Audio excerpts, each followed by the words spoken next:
Hey Deckers, there's been a lot of new releases and requests recently, so I put a load into a nice big performance roundup for you. So without further ado, let's get into it. Starting off with Falconeer Chronicles, Bulwark. This is a very minimal game as far as graphical settings go, although the text can be a little bit difficult to see. We can run this on pretty much max settings with MSAA on high, and if you are on the Steam Deck OLED, it does have HDR as well. This is a very chill builder game where you can build up your outposts for resources and other bits and pieces in a very scarce land, protect them from pirates, and forge alliances with other factions. On the OLED, we're pushing a good 60 to 100 frames per second depending on the area, and we're pulling around 22 watts, so you're going to get about 2.5 to 3 hours gameplay on this one. It does dip into the 50s occasionally when you've got all of the ley lines showing for resource paths and a lot of stuff going on in a single area, but it's still worth keeping it on the max settings for that beautiful scenery.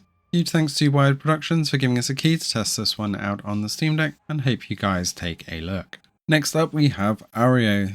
Huge thanks to Evolve PR for giving us a key to test this one out. This very interesting puzzle platformer has a few twists up its sleeve and is running phenomenally well on the Steam Deck and looking absolutely gorgeous as well. Running at a solid 60 to 90 frames per second depending on the area. You won't have any issues on the high settings for this one. It can be a bit tricky with some of its platform jumps, and as you unlock more abilities, with some questionable physics on the jumping, but still very enjoyable.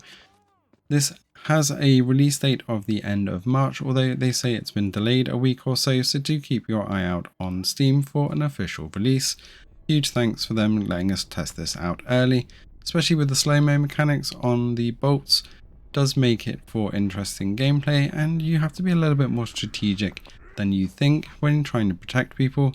Even though it seems to be in slow motion, you don't have a huge amount of time. Overall, fantastic experience on the Steam Deck, so be sure to check this one out, as you'll still get a good 2 to 3 hours on battery with this one. Next up, the highly requested The Saboteur needs a couple of tweaks to be really running well on Steam Deck. First of all, you need to run it with the video settings option as you launch it, and you want to set this to 1280 by 720. Otherwise, the refresh rate caps at 90 Hz on the OLED or 60 on the Steam Deck, and it just black screens. So make sure you put this at 720 and you will not have any issues on the highest graphic settings. Once you've done the video setup, you can just play the Saboteur and get it to remember from that point forwards, so you can dive into the game.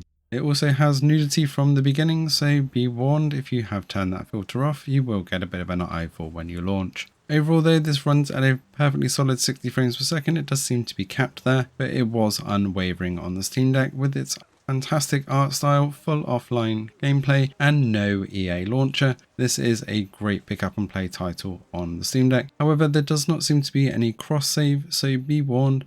Whatever device you start it on is the one that you're going to want to play through. This is a fairly old title and the combat can be fairly interesting or quirky, whichever way you want to have a look at it. The dialogue and the cutscenes are also very entertaining, so if you haven't dived into this one, I highly recommend it. You can definitely pick this up for a bargain on Steam. Even driving around the town, we have no issues with the performance, and a solid 60 frames per second all the way through, and it will make you smile at every turn when the NPCs talk.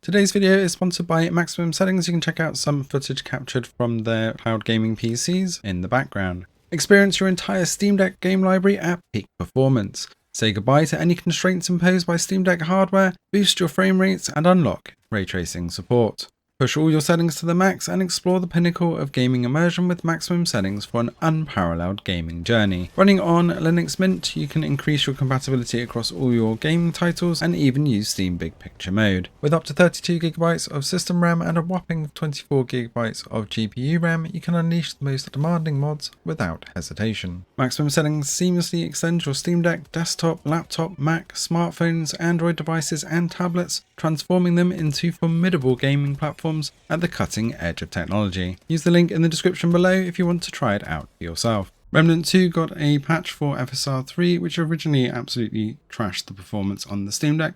However, they patched it again and it now is more viable again.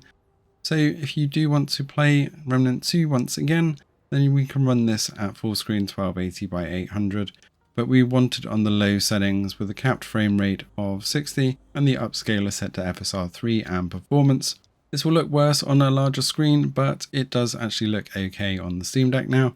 Even moving around, we get a little bit of graininess, but nowhere near as noticeable as it was previously with the FSR2 implementation. However, there does seem to be an issue joining games, and I don't know whether this is just the lack of players online these days, or whether there is an actual issue with the Steam Deck. I probably will dive into a more deep dive update on this in the near future, but for now I was unable to join other people's games. Running into places like the hatchery and other areas though for myself was no longer a problem, and maintaining a solid 30 plus frames per second with the graphics not looking absolutely terrible. So if you are looking to dive back into Remnant 2, it is worth trying it with the FSR3 update. Next up we have Jujutsu Kaisen Cursed Clash. Huge thanks to Bandai Namco for giving me a key to test this one out on the Steam Deck. This doesn't actually have any real graphic options, but it does run at a solid 60 frames per second without issue. And on the OLED it's only pushing 12 watts, so you will get a good 4 to 5 hours gameplay as well if you are just on battery. The combat takes a fair amount of getting used to, as it is lots of specials over and over again, and unfortunately it did seem, due to lack of players online, I wasn't able to get a versus match, but all of the single player titles were working perfectly fine, and even if I hosted a lobby I was still unable to get anybody to join me. But when I did look online, there was only around 50 people online and around 100 to 200 playing per day, so it may just be picking your times to play. Great to see it running perfectly well on the Steam Deck though.